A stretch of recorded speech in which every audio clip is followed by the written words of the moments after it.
Also in the center of my pillow, I'm going to use this snowflake number 10 and make this design up here. Here's the package that comes in.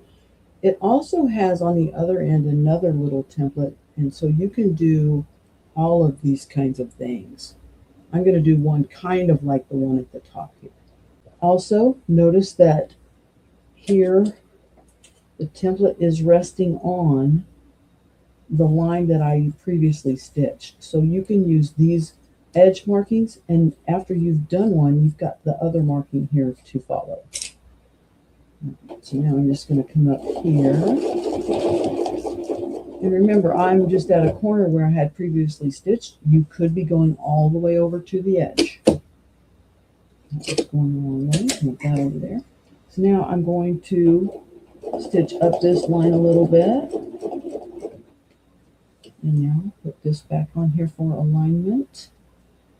And looks like I'm okay. So I'm just going to go back on down. Okay, so that is my background with my mini Baptist fans.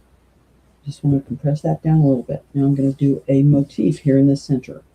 So I'm going to pause for a minute and use my crosshair square to mark this and get ready for that. So just one moment. All right, I'm back. I have my panel marked with an 8-point crosshair and the snowflake number 9. Yes, number 9. I had to check. In the middle. I hope you like it. Enjoy. Thank you.